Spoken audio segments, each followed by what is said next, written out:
Thank you for taking time out of your day to have this interview with us. No problem. I would like to start the interview off with asking you just to briefly explain your job to new students and to say what can you offer them. Okay, my title is Director of Ancillary and Student Services. I'm responsible for all the non-academic related services on campus, like residence, student services, campus bar, athletics and recreation, all the student services advisors and things like that. Basically, my job here is to make sure that if the students need something taken care of, or they need to make sure that their needs are being met, that our staff are there to do that for them. We make sure that we're socially engaged. We make sure that they're getting proper advising. We're making sure that their health and their other needs are being met. So if a student's not feeling that those things are happening, they can come to me, and I can do some follow-up and make sure that our staff are doing their jobs and taking care of the So students. here at Algoma, I know we are very prompt to getting a diverse group of faculty and staff from all different types of cultural and academic backgrounds. I would like to ask you, what is your personal academic background and what brought you here? I'm currently finishing up my Master's of Education through Nipissing University. Previous to that, I graduated from Lake Superior State University with a recreation management degree and a minor in business. And prior to that, I have a college diploma from Canada College in North Bay in recreation leadership.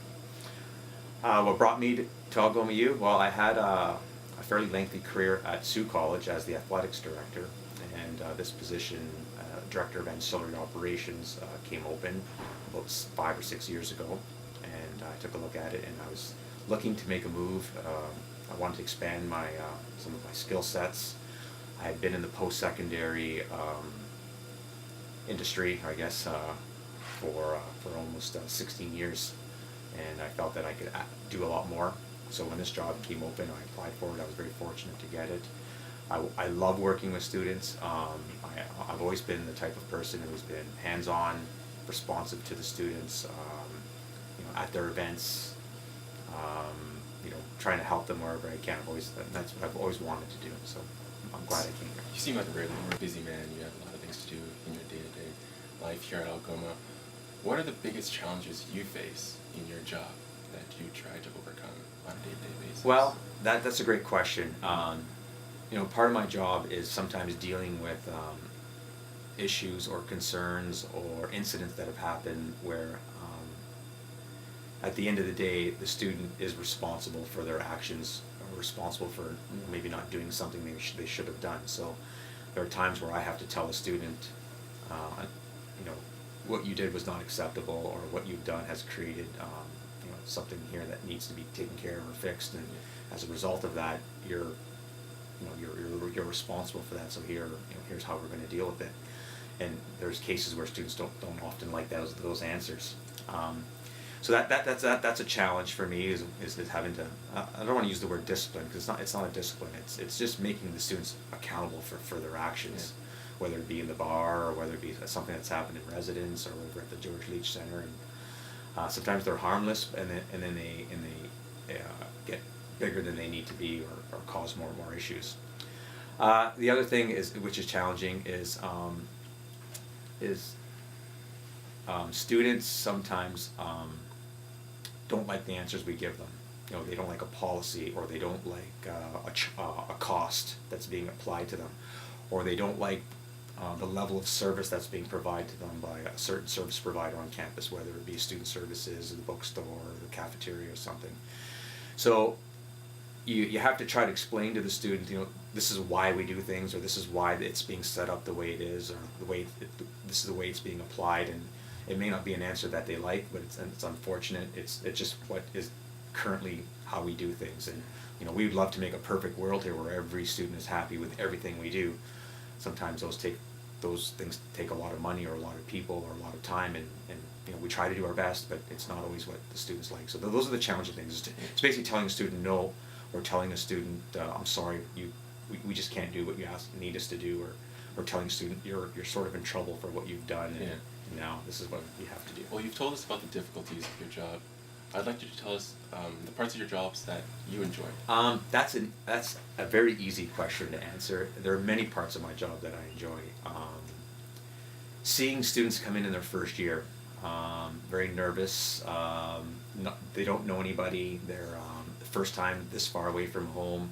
You know, we meet them in September when they're, whether it's residents move in or frosh week or the first week of classes. So you get to meet them in year one, and then in year 4 or 5, or in some cases 3, they're graduating from their programs, and you've seen this change with the student where, you know, they are to themselves, you know, sort of introverts, and then by year 3, 4, or 5, they're now leading committees. They're on OSU.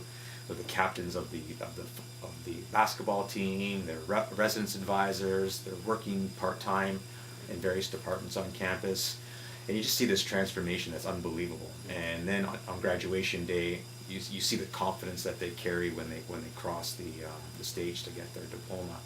You know, you almost feel like it's your own child, and you're just so proud of the fact that you know, they've accomplished so much in their time here at Algoma U. So that is very, very rewarding. Here at Algoma, student life is very diverse. There's a lot of things going around on campus. I want to have your opinion on what you think can make Algoma student life and spirit better than it is. Great question. It's one we ask ourselves all the time. There's been some challenges with that over the years.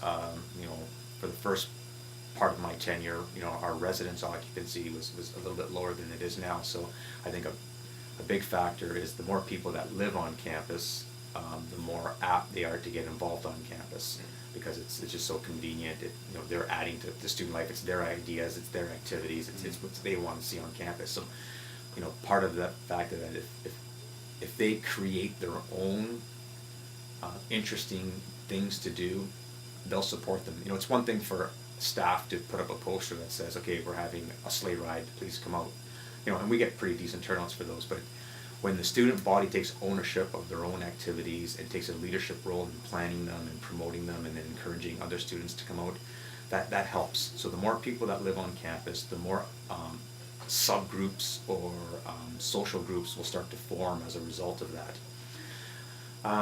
Space is a bit of a concern. You know, there's not an awful lot of space on campus that allows or fosters natural student engagement. You know, the Speakeasy is a bit of a space. The Sessa Lounge provides a bit of a space. I know OSU has their lounge in the basement that helps a bit. The T-Bird Lounge on the lower level. But the more gathering areas, the more social spaces that we can provide will also help to foster that. The more students we recruit from out of town helps. You know, there's a time where we used to call ourselves a bit of a commuter campus, where, you know, the majority of our students were from the area, right from Sault Ste. Marie. They would come, take their class, as soon as class was over, get back in the car, and head back home. You know, we need to try to find a way to encourage our own local students to want to stay on campus, you know, between classes, you know, because we've given them a reason to stay on campus. You know, whether it be more common periods, whether it be more social gathering areas, whether it be more activities during the day, just as those kinds of things. Yeah. I think